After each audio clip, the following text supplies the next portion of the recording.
Vamos a hablar precisamente de la protección de los datos. Está con nosotros Robert Asink, él es el director general de Interxion. Ustedes dirán, ¿qué es Interxion? Pues una empresa que se dedica precisamente a eso. Bienvenido, muchísimas gracias. ¿Qué es Interxion, antes de nada? Interxion es una empresa que gestiona centros de datos, y en estos centros de datos pues hay muchos servidores, ordenadores que guardan los datos. Datos, tráfico de comunicaciones, voz, datos, imágenes, todo tipo de información que es crítica para las empresas. Decíamos que al comienzo de este boletín informativo que está de moda por lo que ha pasado tristemente en Madrid. Siempre nos pasa muchas veces eso en general a los seres humanos, que no prevenimos a lo mejor todo lo que se debiera y luego nos pasan desgracias o desastres, y es cuando decimos teníamos que haberlo hecho. ¿Cuál es la situación en general? No sé si tiene información de las empresas que estaban en el edificio Windsor. Veíamos también información, parece que en principio todos los datos están a salvo. Sí, bueno, específicamente en el edificio Windsor había entidades de cierto prestigio, y muchas veces eran o parte de una multinacional, y esas empresas sí solían tener planes de contingencia en caso de desastre, que tenían un plan para recuperar los datos perdidos. ¿No? Una cosa son los datos en papel que podrían haber volado por el aire o terminar en una terraza de un vecino, pero los datos informáticos en los servidores muchas veces tenían un plan de seguridad, de contingencia, para tener una copia de todos esos datos en otro sitio, fuera de sus propias instalaciones. Sí que en principio, según las informaciones que usted tiene, están a salvo todos esos datos. Vamos a ponernos como si no supiéramos nada de este asunto, como muchos de nuestros espectadores. En general, ¿qué establece la ley para la protección de datos? Porque está claro, y también es cierto que es diferente a una empresa que se dedique a un sector, como por ejemplo Deloitte, que audita empresas, tiene por tanto datos relevantes de esas empresas, o entidades financieras que tienen nuestros propios datos y todas las informaciones acerca de lo que ganamos o lo que tenemos, que por ejemplo, pues no sé, se me ocurre una empresa del sector de la distribución, ¿no? ¿Cuál es la situación en España? Bueno, existe una ley de protección de datos, esa es una cosa, pero otra cosa es qué tienes que hacer con los datos que cumplan la ley en cuanto a medidas de protección, pero luego cuando pierdes los datos, que no sean accesibles a nadie, que es qué tienes que hacer para que vuelvas a disponer de estos datos. Y eso dedicamos nosotros para que estas empresas puedan disponer de copias de seguridad y la información de las aplicaciones de software que sean de misión crítica de su propio negocio, que estén en un sitio bien guardado, en las condiciones óptimas. Si no existen riesgos de incendios, no habrá cortes de alimentación eléctrica, no puede ocurrir nada para que la garantía de los datos esté afectada. Sí, perdón. Entonces, estas empresas que contratan los servicios de un centro de datos como lo de Interxion, pues ponen sus máquinas, sus servidores, sus ordenadores en un lugar lo más adecuado posible. Lo puedes ver como un hotel para máquinas, ¿no?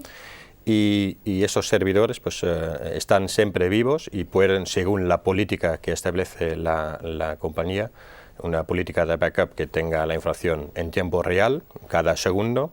Puede ser el caso en el sector financiero, que es muy exigente, pero en otras empresas donde la información cambia con menos frecuencia, quizás hay copias de cada día o cada semana, puede ser lo que tú determinas, ¿no? Porque por ley solo se exige el sector financiero, ¿no? Bueno, una cosa es centros de backup, tienes que tener copias de seguridad, y estos hay un tratado de Basilea que lo determina para el sector financiero, para que tengan una política y un centro de backup de todos sus datos para llevar a cabo su propio negocio. Si no lo hacen, si no tienen un centro de backup donde guardar estos datos, tiene que hacer una provisión en su balance de cuantías muy importantes. En caso de contingencia tendría que liberar esos fondos para hacer frente a estos riesgos.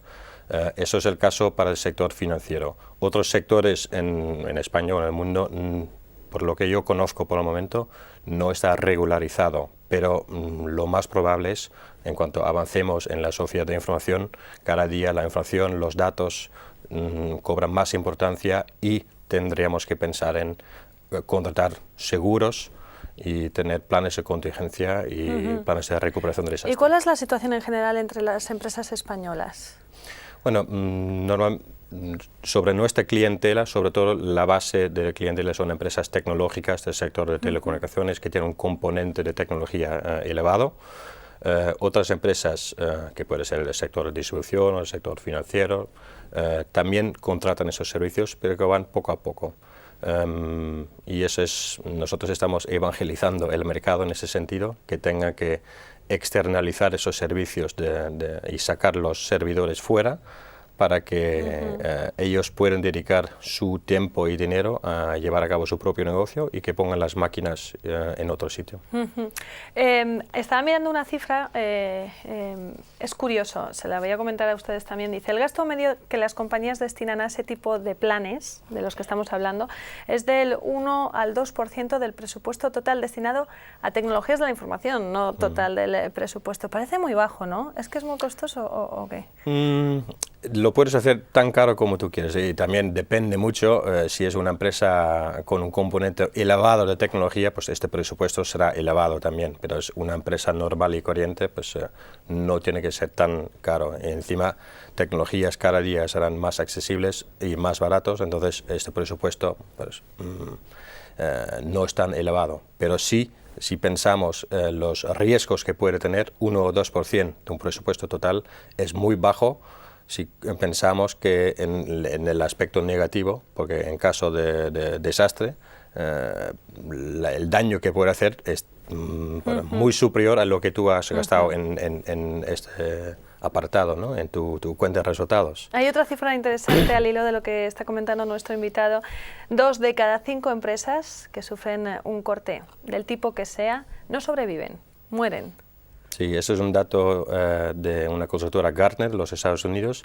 Hicieron varios estudios y efectivamente comprobaron que 2 de 3 empresas que sufrieron un desastre, que sea de naturaleza con un incendio, con una inundación, algo climatológico, corte eléctrico, 2 o 3 años después, muchas empresas ya reducieron cuota de mercado, tenían menos volumen de negocio o dejaron de existir, efectivamente. ¿Hay mucha distancia entre la situación en España y en Europa o Estados Unidos?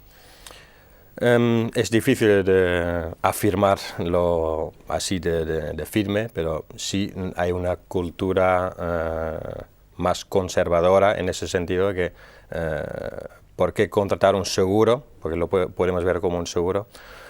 Porque la posibilidad que algo pase es muy remota. Entonces la gente suele pensar en esas cosas cuando ya es demasiado tarde, ¿no? Y nosotros somos una empresa que tenemos presencia en toda Europa y sí vemos la clientela fuera de España suele adoptar planes de contingencia antes que en España, pero es una evolución que va poco a poco. Bueno, quizás ahora se acelere un poquito después de lo de este fin de semana. ¿Han tenido muchas llamadas estos días? Bueno, de hecho el lunes, ayer, sí tuvimos algunos clientes que ya estaban trabajando en ello hace meses, pero agilizaron la decisión y tomaron la decisión en el momento y dicen, ahora ya tenemos que hacerlo. Ahora o nunca es el momento. Robert Asing, muchísimas gracias por haber estado con nosotros. Hasta la próxima.